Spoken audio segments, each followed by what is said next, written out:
All right, it is 5 o'clock. I will call this meeting of the Finance and Personnel Committee to order. And then bring my agenda up.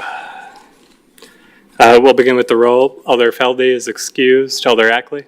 Here. Elder Flicky-Paneski? Here. Elder Perella? Here. Rachel is here. That gives us 4. We have a quorum. Will you all please join me in the pledge? I pledge allegiance to the flag of the United States of America and to the republic for which it stands, one nation, under God, indivisible, with liberty and justice for all.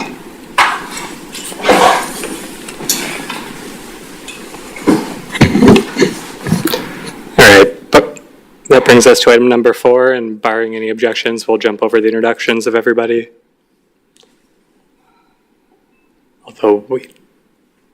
And we'll move on to item number 5, which is approval of the minutes from the November 27th meeting. I will note that the minutes were not attached, but they do still exist out there in Unicode going back to the meeting. And I'll ask the committee if there's any discussion on those minutes. If not, we would be looking for a motion to approve. So moved. Second. We have a motion and a second, then seeing no further discussion. All in favor? Aye.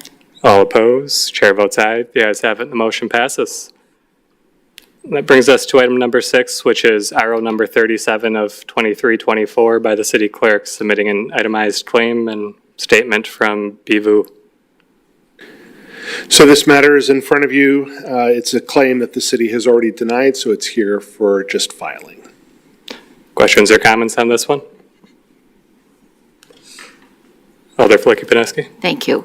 Do you have an estimate of how many claims we pay and how many we file? We see a lot of these. Yeah, you see a lot of them. We certainly pay fewer than we deny. I could probably look back a few years and get information for you if you want it. But yeah, we obviously it's on a case-by-case basis, so there might be times when we're paying more and other times when we're not paying any, but yeah, we do deny more than we pay. Okay, thank you. Any other discussion on this item? If not, we'd be looking for a motion to file. So moved. Second. We have a motion and a second, then seeing no further discussion. All in favor? Aye. All opposed? Chair votes aye. The ayes have it. The motion passes. That item is filed. Next up, we have item number 7, which is RO number 39 of 2324, submitting a claim from Timothy J. Mace for alleged damages to his vehicle. This is also in front of you for filing. This is a claim that we also did already deny. Questions, comments on this one? If not, we'd be looking for a motion to file. So moved. Second. All right, we have a motion and a second, then seeing no further discussion. All in favor? Aye. All opposed? Chair votes aye. The ayes have it, and the motion passes. That one is filed as well. That brings us to item number 8, which is resolution number 110 of 2324, the resolution authorizing entering into a pre-development agreement with Cornerstone LLC regarding redevelopment of the Poth and Gartman Farm property on the south side of the city. Can we get that pulled up? Perfect. Thank you. Sorry I didn't get the memo out to you. I got sick this weekend and wasn't able to get to it. So essentially what we're looking at is a pre-development agreement on the 274 acres that the city's acquired down on the southern part of the city. I believe it's referred to as the Grothman Farm and Poth Farm. It's got a couple different names, but essentially it is the property that was acquired for housing development down in that area. So we're looking at a pre-development agreement with Pelton Developers. Luke Pelton is here this evening if you guys have any questions for him to kind of discuss his background and capability of doing this project. But essentially what we're asking council to do is to commit to not working with any other developers. That gives him the time to go spend money and do some due diligence to come back with a proposal. One unique element here, we've also reached out to the University of Milwaukee, and they've selected this property to be master planned as a part of this. So Luke has agreed that he and his staff will work with the college and their students in coming up with a master plan that ultimately would be adopted by city council, and then he would look at building it out if he's acceptable to it and we're acceptable to it. So at this point, really no formal commitment other than we're not going to work with other developers. And that locks it up till the end of next year. So it gives us both a year to get through the planning process they can do their financial viability, and we can do ours to make sure that we're getting what we want. Initial prospects, we've told them a minimum of 2,000 housing units we would like on that property. So you're going to be looking at a high density with a mix of affordability throughout. And you're also going to have a lot of opportunity for some commercial, small scale retail commercial development in that area as well. So looking at a healthy mix, hopefully a self-sustained neighborhood that, you know, they can have a lot of their shopping and amenities right there in that 270 acre farm.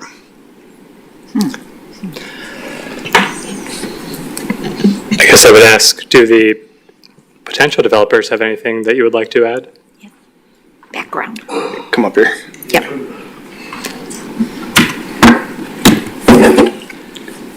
Hello, everyone.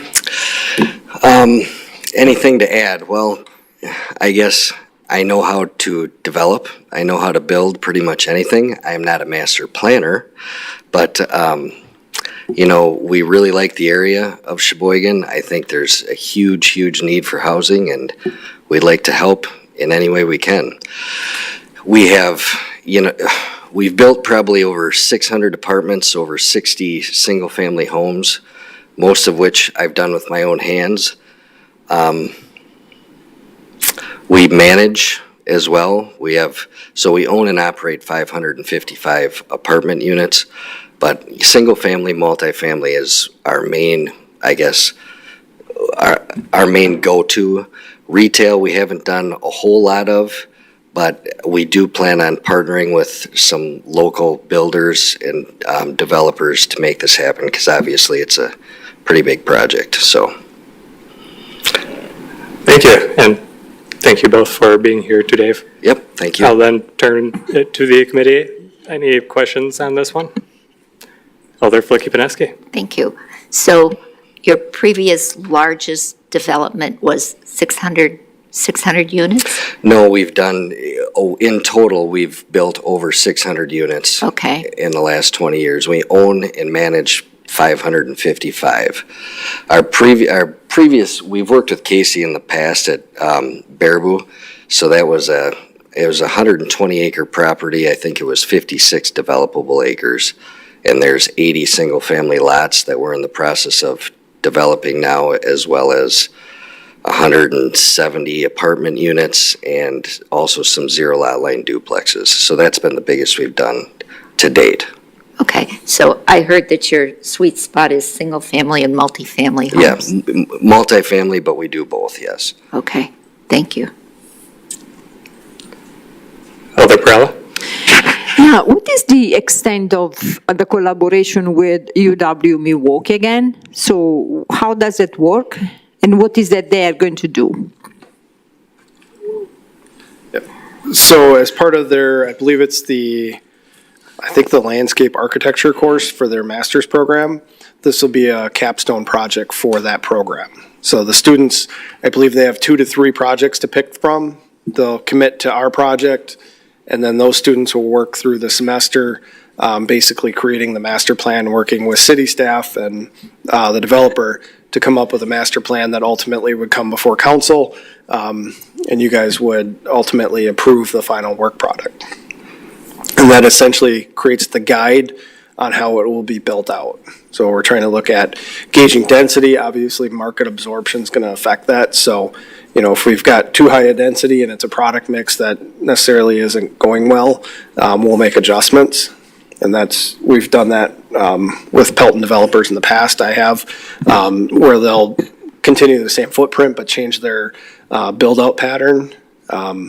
So instead of 1 and 2 bedrooms. They shifted to 2 and 3 bedroom because that was being absorbed better by the market. So we'll get more flexibility, but it'll be something, we have the guide approved by you guys.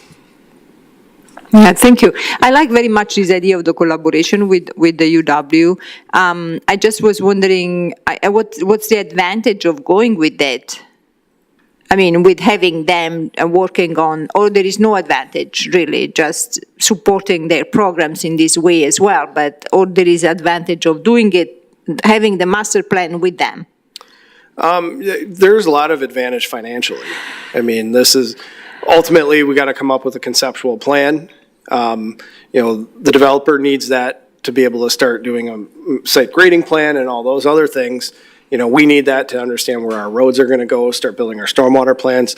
So ultimately, we could go hire that and spend the money to do that, or we can work with the college to get a product that we're agreeable to, and then from there, we can generate the real plans through the various consultants that'll be used on the project. So we don't pay the students for that? Correct. They're Okay. earning credit, and they get real-world experience. Okay, thank you. Thank you. Alder Flick-Pineski? Thank you. I've got some specific questions about the developers agreement. One was a year, and I know things take time. Do we have, and I didn't see it, and it may be there, do we have, you have to do this by the end of 6 months? What I'm going for is, should we do it 6 months, renewable for 6 months? I don't want the property sitting there for a year, unapproachable, if it's not going to work or if we don't have progress. So progress is going to happen either way, and that's why the development agreement's written the way it is. So we'll be progressing through the master plan. So no matter who the developer is, we're doing that process because we need to have that marketable piece anyways. We have a developer that's willing to commit to that. So while he's doing his due diligence, we'll be doing our part of the project as well. So he'll be incurring costs in doing soils sampling and things like that. So locking it up for a year, no matter what that your process is going to take place, while we're doing that, we'll be doing a developer's agreement once he makes that fiscal determination that it's affordable and he's able to financially proceed with the project. And on our end, before we commit to doing anything, we want to make sure we have a master plan that council is agreeable to. Okay, thank you. Yep. Any other questions or comments on this one? Oh, Alder Flick-Pineski. Thank you. It says that the project can be divided into parcels. It was paragraph number 6.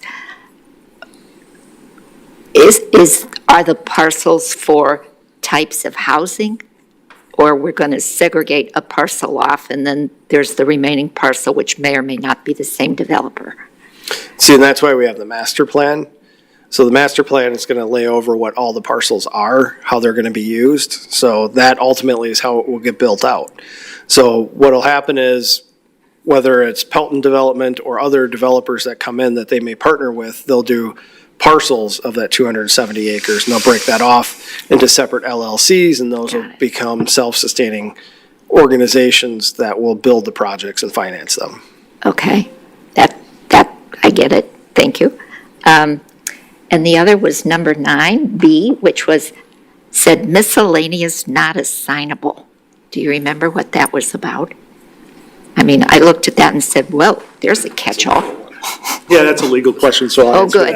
that. So there has been some change to 9B. So in in a moment, Alder Mitchell has some instructions on this, but there are 2 documents that have been uploaded. The original one was fairly simply just said you can't assign, this agreement is not assignable. Yeah. But in negotiating with Pelton, we agreed to allow it to be assignable for the purpose of the project. So in essence, what's happening here is the agreement is with who it is, but Pelton Homes is going to be creating one or more LLCs that are in essence subsidiaries of Pelton Homes to do that work, and we're allowing them to do that without having to come Coming back back. to get permission to do that. So that's an exception to the no assignments. Okay, thank you. That was it. Any other questions or comments from the committee or other elders present? If not, then we are first looking for a motion to recommend approval to the Common Council. So moved. Second.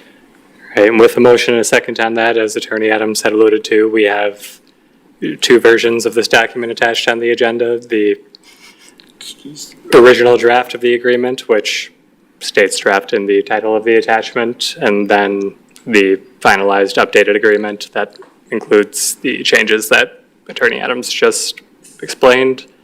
That one is the one with 003 in the title. To pass the version of the agreement that parties have come to an initial agreement on, we would need a double check.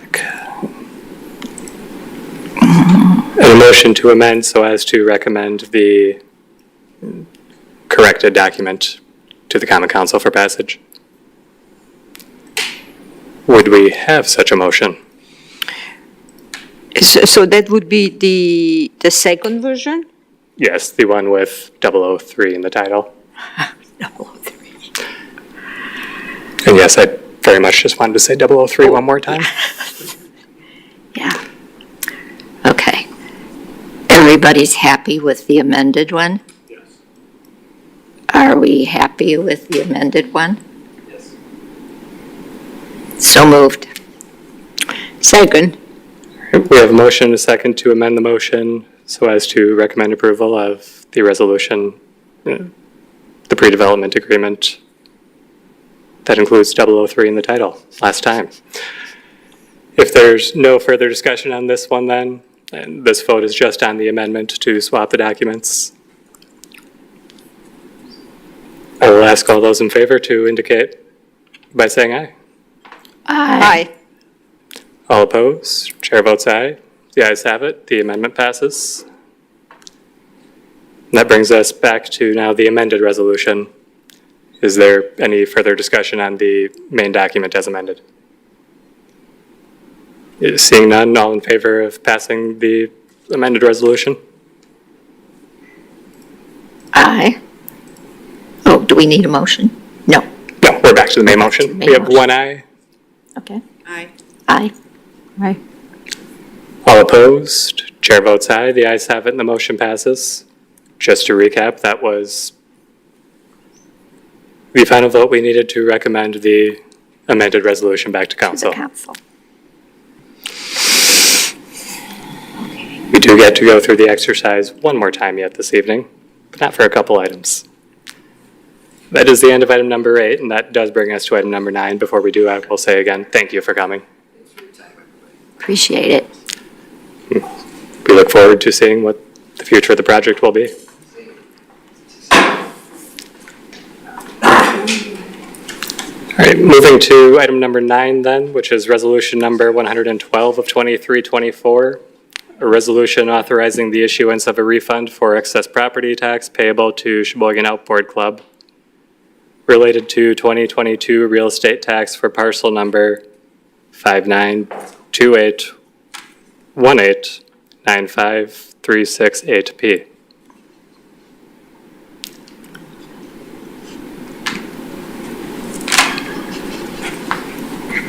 Hello. This resolution is before you.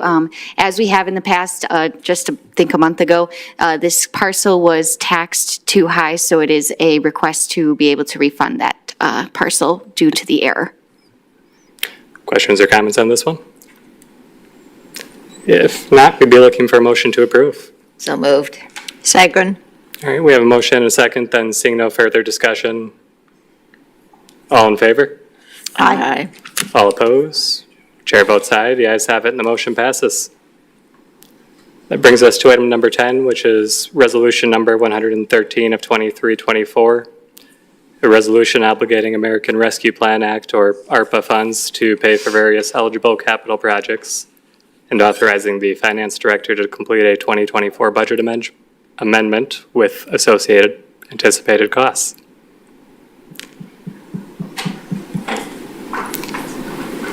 Yes. Sorry about that.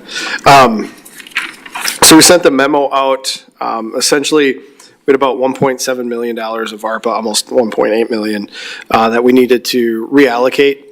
We had $1 million that was set aside for the wastewater shoreline interceptor project, and another 776,000 roughly that was set aside for an affordable housing project. The affordable housing project hasn't moved forward. We anticipate that we'll be able to set up a TIF and get that project done should the developer come back with that proposal. And with the wastewater interceptor project, we looked at we have a couple other funding streams. Obviously, the project won't be able to be done because it was selected for federal funding. That's taking much longer than anticipated to get approved. And then it also qualifies for the Clean Water Fund, which portion of that may be forgivable. So using the $1 million could be better utilized somewhere else and still save taxpayer funds. So we went through our capital plan and looked at a number of different projects. And we've recommended a number of projects that were reduced bonding costs for projects that were already approved. And we did have the Uptown Social project in there. It was in the capital plan. It had no funding allocated to it. So we opted to propose funding that portion of it if the Friends of the Uptown Social would be willing to fund a portion as well. So that funding would be contingent upon our $450,000 being matched with $400,000 from the Friends group. And then we'd also be looking at using it for library caulking, which was levy funded, library roof replacement, which is $250,000, the Willowwood softball park lot reconstruction for $225,000, some park road construction for about $250,000, and then police department portable radios for about $107,000. And then we will be, as a part of this, in talking with the clerk, with the elections coming up next year, we do not have Badger books, so we've asked that she get a proposal for getting Badger books in time for the elections. So we do have that. We anticipate that to be about $100,000, and we'll be requesting a budget amendment to use some of the savings here to purchase that. With that, I think I got everything. Thank you. I'll jump in with my question first because I'm going to forget it. This is repairing and maintaining roads within our Park system. 36 parks. Yes. Okay, and we won't need to bond for that because we have the cash. We're using ARPA instead. Thank you. Kiwanis Park. That's what I was going to say, but I didn't trust myself. Any other discussion on this one? And we did have one change. We did have the parklet listed on there. And internally, we've been meeting on how to best use, we have a $150,000 state grant, I believe it is. 50,000? 50,000. 50,000. So there's not enough there to quite do what we would like to do. DPW does not want to permanently shut down a street. And ultimately, we need to try to activate that space where it's a year-round activity place. So we've talked about moving that grant, instead of being a parklet, to activating something like in Fountain Park and possibly City Green. So DPW is currently putting together a proposal for that. So we would like to amend the parklet naming to parks, or downtown parks, because that's where the funding ultimately would be used. That is the St. Clair Parklet line item? Correct. Yes. And I'm assuming we want an actual amendment changing the language? Okay. Yep. Sounds good. All right.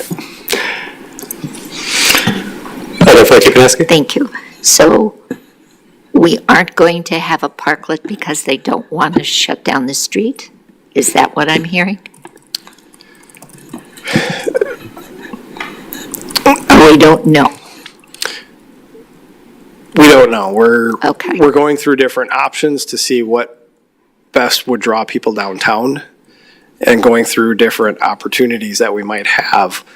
So we're going to utilize some of this funding to make things more available.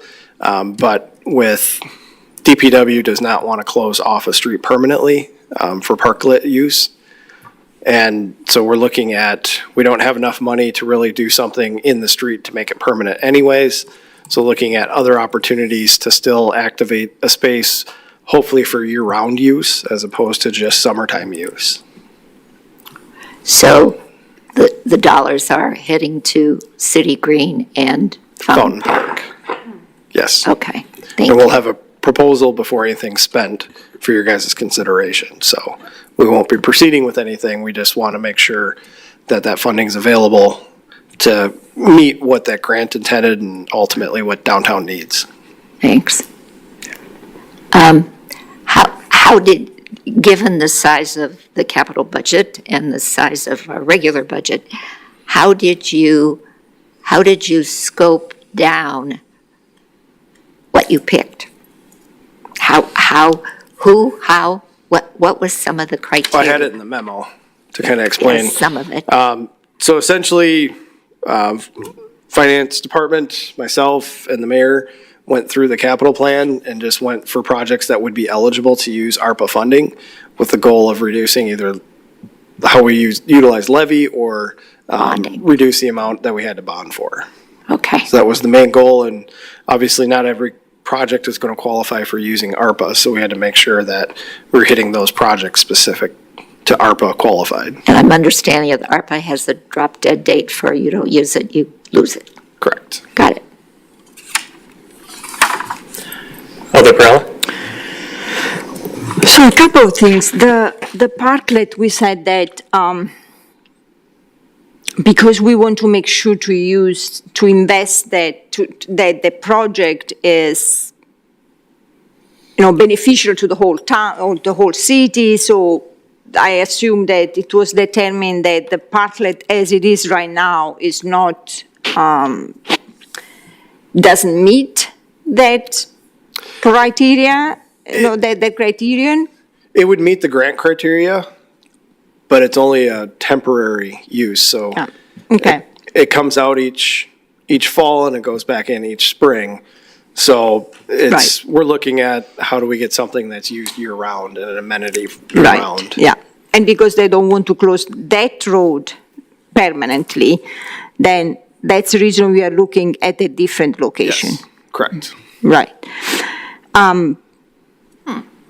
Just because I don't see much of a difference as far as being attractive to the whole city if it is, 2 blocks south of where it is right now. So just I didn't understand that type of rationale. We move it from where it is right now in the summer to somewhere more central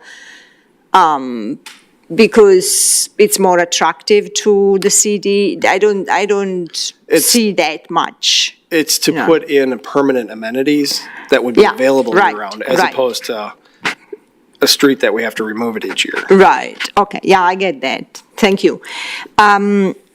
So these, we already approved all of them, right? But I don't recall, for example, please refresh my memory as far as the $450,000 from the gymnasium at Uptown Social. How had we approved those funds before? You approved the project, you didn't approve the funds. So it was approved without funding. There was supposed to be donations, and I think they've been donating or raising for 3 years. So they've got a portion that is raised, but not the full amount. So in talking with them, we talked about if we're able to fund a portion of this with ARPA, they're able to use a portion of their, or use the funds that they've raised to help offset the cost, we can get that project done. So just for me to understand, but basically the friends thought that they could cover the whole cost, and now we tell them we have $450,000 that we can use from ARPA funds, so you don't need to come up with all the funds, but we come up with 450, you come up with 400? Correct, this is for our facility. Yeah, no, I understand. So, but No, it's, I understand it is that. creating another amenity that will generate revenue for the But facility. who was going to pay before we decided to allocate 450, or before this proposal of allocation of $450,000 for the gymnasium there? Where the funds were coming from when, I mean, where were they supposed to come from before? Capital improvements. Thank you, Administrator Bradley. We know that you're new and we know that you don't know the history of everything. So, Director of Senior Services, Emily Rendell Araujo here. The plan, up until a month and a half ago, was that the Friends were prepared to actually finance the construction of the gym. So where fundraising has had some success, but some struggle. Where the Friends had seen a lot of success was in program fees and earned revenues. Mainly, you all know, because I've shared it so many times, that the membership has skyrocketed. So membership fees are much higher than anticipated. Program fees are much higher than anticipated. Trip revenue is much higher than anticipated. So what the Friends were planning on doing was using the funds raised, and then financing the rest of the construction of the gym with some sort of financing vehicle that they can then pay off with the projected earned revenue of the memberships, the program fees, the trips. However, you will see in the next couple weeks that as Uptown Social has grown, there are better ways that we can be structured. And so we're actually working on moving all of that earned revenue from the Friends onto the city's books, which means the Friends won't have the income to pay back a loan. So really, as the Friends have grown, as Uptown Social has grown, a lot of the activities that have been activities of the Friends really would be much more appropriate as activities of the city. Does that answer your question? Yeah, so now I recall also in a conversation I had with when Director Bradley was kind enough to explain that before to me. That means, though, that in future, and this is a side note, the Friends will not have as much money as they have been having in the past, because those revenues will come to the city instead of going to them. Correct. And so the Friends will really be focusing pretty much entirely on fundraising activities, which is what they should have been from the beginning. Very good. I'm glad about that. Thank you. Thank you. Yeah. Anything else for me? Anything else for Administrator Bradley? Yeah, I had one follow-up, if you don't mind, Chair. Does that mean that we will have some funds available, freed, so to speak, due to the allocation of ARPA funds to these projects that have been, and purchases that we already approved? Yes. So we're just reallocating the funds. No, we are reallocating the funds. So we approved this program. For example, we had approved the Wildwood softball parking lot reconstruction, $225,000, right? Correct. Okay, so now we are going to use ARPA fund. So does it mean that DPW will have $225,000 to use in a different project? No. No. Okay, why not? A lot of it we're taking away, so we won't be bonding. So instead of bonding, we won't just spend that money. So the money will still be spent, but it won't be bonded for. So we won't have that debt service on the backside. Very good. Okay, thank you so much. Yes.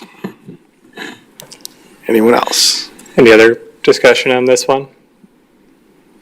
If not, I will just state my happiness for taking down the bonding figures and some of the levy applied figures for upcoming projects in the capital plan. I like the idea. Thank you. All right, if there is no more discussion, we would be looking for a motion to approve on this one. So moved. Second. All right, we have a motion and a second. Then to accurately reflect what was discussed, if anybody is so inclined, we would be looking for a motion to amend so as the now therefore be it resolved clause reflects downtown parks instead of St. Clair Parklet in the itemized list. Would we have such a motion? So moved. Second. All right, we have a motion and a second. Discussion moves on to the amendment, changing St. Clair Parklet to Downtown Parks. Is there any discussion on the amendment? If not, all in favor of amending the document? Aye. Aye. All opposed? Chair votes aye. The ayes have it. The motion passes. The amendment passes. Therefore, we're back now to the amended motion. Is there any discussion on the amended motion? Seeing none, all in favor of recommending the amended document? Aye. All opposed? Aye. Those in favor? All opposed? Chair votes aye. The ayes have it, and the amended motion passes. It appears I lied earlier. I said we would get one more chance. Turns out we get 3. But not on number 11. Number 11 was a direct referral of resolution number 116 of 2324, authorizing entering into a section 125 flexible benefit plan agreement for service and business associate agreement with Diversified Benefits Services Incorporated regarding section 125 flexible benefit plan for services for 2024.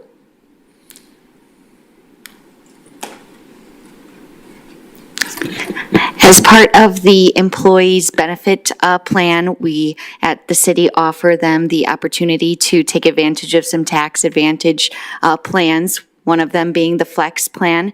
We have switched from American Fidelity as our ancillary benefit provider who used to provide the Flex plan. We have no longer contracted with them. So in an effort to combine the Flex service with a vendor we already have, we have chosen Diversified Benefit Services, and that is why you see that today we are adding this service to the suite that they offer us. Thank you. Alder Flick-Pineski? Thank you. That was my question. So it replaced a vendor. It didn't redo a whole thing. It just replaced the vendor. That is correct, and it is a completely employee-funded option. The city does not contribute, but we give the employees an option to contribute themselves. Since we already used the vendor, do we get a little fiscal break for doing that? I honestly am not certain. Okay. I was not involved in the selection. Okay. All right. Thank you. It's worth negotiating. Any other questions or comments on this one? Just a note that the dates are wrong on this, on the agreement. It's 2024, 2062. Oh, that's fixed on the new version of the police contract, yeah. Not that it matters. Yeah. For number 11? Yeah, number 11, Flex benefit. number 12, sorry. Okay. Yeah. That will be our Yeah, final upcoming you're opportunity to absolutely amend right. one more Yeah, time. that is correct. Any other discussion on this item? If not, we'd be looking for a motion to approve. So moved. Second. All right, we have motion and second, then seeing no further discussion. All in favor? Aye. Aye. All opposed? Chair votes aye. The ayes have it, and the motion passes. That brings us to item number 12, which was a direct referral of resolution number 117 of 2324, authorizing the appropriate city officials to sign the January 1, 2024 through December 31st, 2026 contract between the city of Sheboygan and Sheboygan Professional Police Officers Association. Thank you. There, before I get into some specifics on the contract, thank you, Alder Perrella. There is a new contract actually attached in your packet as of today that fixed both that error with the year and a couple other minor things. One large thing, which was the pay rate increases, was not included on the original draft, so that is now included. If you have questions on anything with the function of changing that, I'll refer to Attorney Adams. But on the contract itself, it is a 3-year contract. I'll just go over the high-level changes so that you are aware. There is a pay rate increase included of 3.5% each year from 2024 to 2026. There is some language cleanup just between contracts. Things change just slightly on how we are required to have it worded or on the actual function of how things are completed. There is a increase in the allowed comp bank balance. So instead of 80 hours that they can put their overtime into the comp bank, they can now do 120. There is an additional education credit line or grade for master's degrees. They will have an extra 50 cents per hour from the base rate.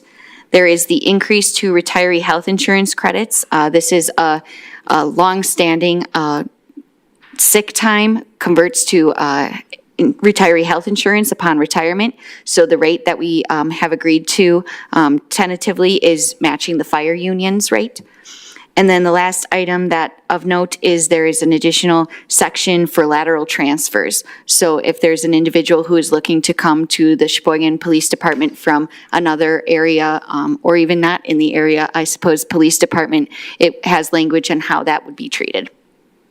So I can answer any questions. Questions, comments?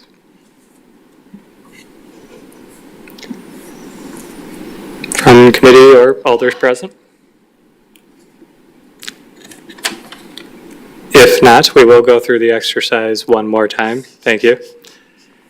And I'll begin by asking for a motion to recommend approval. So moved. Second. All right, we have a motion and a second, as it was mentioned, outside of shortening the term of the contract by a bit. There were a few other corrections made. The contract with all of the information as requested is attached as SPPOA 2024-2026 contract draft to our, that is an attachment on the agenda under item 12. So at this point, I would ask for an amendment to be offered so as to replace the draft of the contract included with the resolution with the subsequent draft that is attached to the resolution denoted by draft in the title. So moved. Second. We have a motion and a second on the amendment. The amendment is now up for discussion. Are there any questions about the substitute version of the contract? Or is there any discussion? Seeing none, all in favor? Aye. All opposed? Chair votes aye. The ayes have it. The amendment passes. That brings us back to the main motion as amended. Is there any further discussion on the agreement? Seeing none, all in favor? Aye. Aye. All opposed? Chair votes aye. The ayes have it, and the motion passes. That one is recommended for approval as amended.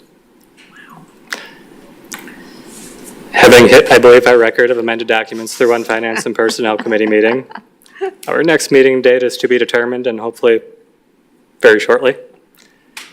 But with that, we have exhausted our agenda and are looking for a motion to adjourn. So moved. Second. We have a motion and a second. All in favor of adjournment? Aye. Aye. All opposed? Chair votes aye. The ayes have it, and the motion passes. We are adjourned. Thank you, everybody.